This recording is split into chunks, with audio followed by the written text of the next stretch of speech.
All right, so let's meet Jennifer Pan. On the surface, she was the perfect daughter, obedient, ambitious, and always aiming to please. But beneath the polished exterior lay a web of lies so tangled, it was only a matter of time before it all unraveled. And when it did, oh boy, it didn't just break, it shattered into a crime so shocking it's still being talked about today. This is a story about perfection gone horribly wrong, and trust me, you're not ready for the twists ahead. Jennifer grew up in Markham, Ontario, the daughter of Vietnamese immigrants Bich and Hann Pan. Her parents, survivors of war and hardship, had worked tirelessly to build a stable life in Canada.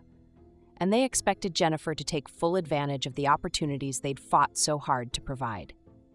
Excellence wasn't optional in the Pan household. It was the bare minimum. From the moment Jennifer could hold a pencil, her life was a never-ending checklist. Perfect grades, advanced music lessons, Olympic-level figure skating, you name it, she was signed up for it. Bich and Hann weren't just parents, they were supervisors, constantly monitoring Jennifer's every move. And for a while, Jennifer played along. She excelled in school, her report cards sparkled, and her teachers praised her discipline. But beneath that carefully curated image, Jennifer was cracking under the pressure. In high school, things started to go sideways. Despite her parents' demands, Jennifer's grades began slipping, and her dreams of becoming a doctor were drifting further out of reach. But instead of coming clean, Jennifer did what any stressed-out teenager with overly strict parents might do. She lied. She forged report cards, doctored transcripts, and even convinced her parents she'd been accepted into university. It was a high-wire act of deception. And for years, she managed to keep it all afloat. But here's the twist. Jennifer wasn't just lying about her academic life, she was living a double life. While her parents thought she was studying or volunteering at the hospital, Jennifer was sneaking out to see her boyfriend, Daniel Wong. Daniel was everything her parents disapproved of. He wasn't academically driven, and he worked as a drug dealer on the side. To Jennifer, he represented freedom, an escape from the suffocating expectations at home. Of course, every secret has an expiration date. When her parents finally discovered the truth, that Jennifer wasn't in university, wasn't graduating, and wasn't volunteering, they came down hard. They took away her phone, banned her from seeing Daniel, and imposed even stricter rules. Jennifer's world became a prison, and she was desperate to break free. And then came the plan, the one that would turn this story from a tale of overbearing parents into a full-blown crime thriller. Jennifer wasn't just looking for a way out, she wanted her parents gone. Permanently. So here's where things go from messy to downright sinister. Jennifer Pan wasn't content with sneaking around or playing the long game. No, she wanted a fast, clean break, and she was willing to go to terrifying lengths to get it. That's when she came up with a plan so twisted, it sounds like something out of a crime drama. Jennifer reconnected with her boyfriend Daniel Wong, and together they began brainstorming ways to eliminate the problem, her parents.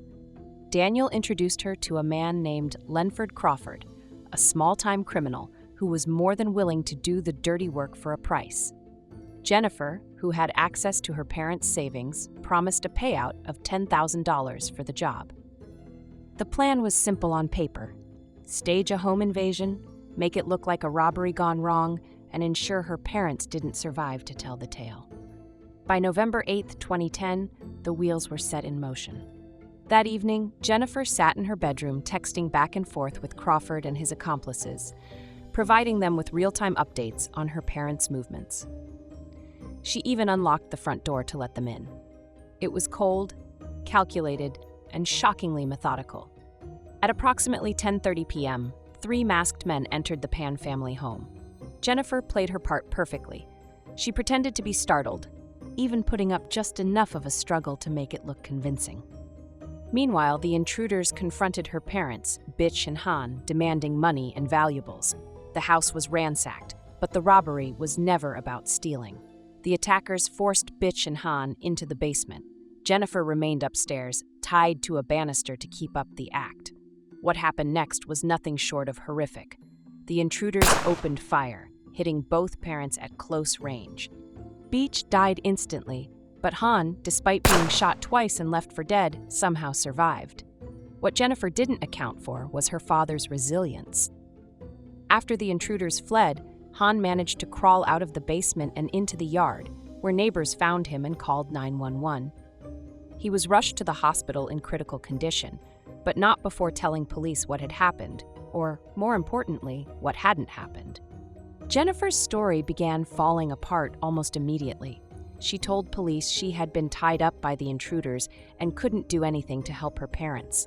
But as investigators probed deeper, inconsistencies in her account began to surface.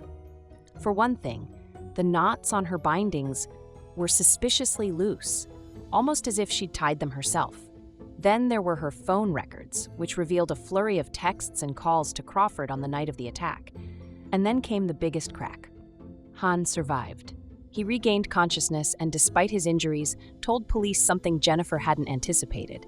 He had seen her walking freely and calmly around the house during the supposed robbery. With Hann's testimony, the house of lies Jennifer had carefully built came crashing down. Police, already suspicious of her inconsistent story, now had a direct statement tying her to the crime. The investigation shifted into high gear, and Jennifer quickly found herself backed into a corner. Detectives employed a strategy designed to crack even the most composed suspects: the Reed technique.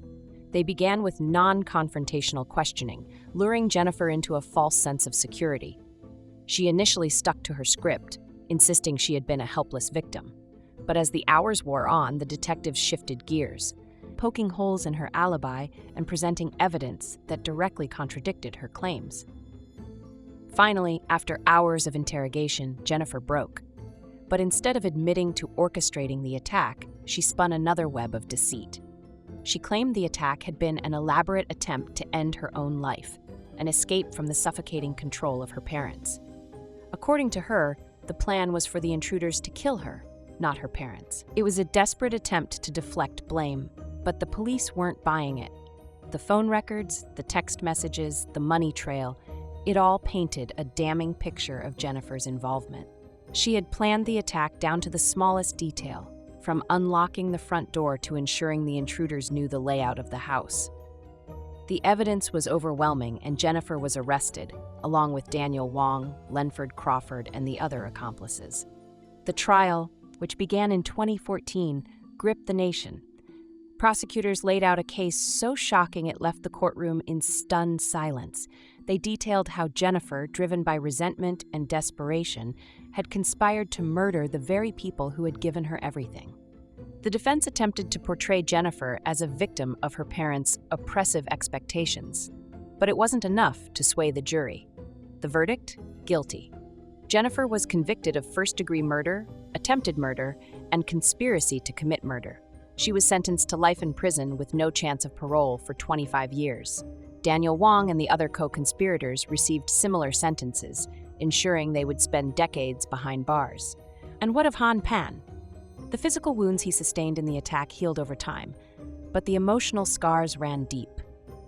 He had lost his wife, Bich, and had to grapple with the unimaginable betrayal of his own daughter. Despite it all, Han chose to continue living in the Markham home where the attack took place, a testament to his resilience and strength. Jennifer Pan's story remains a chilling example of how unchecked pressure, deceit, and desperation can spiral into unthinkable tragedy. It's a story of betrayal, loss, and the devastating consequences of living a life built on lies. Thanks for tuning into Talescape. Don't forget to like, comment, and subscribe for more stories that remind us how even the most idyllic lives can hide unimaginable darkness.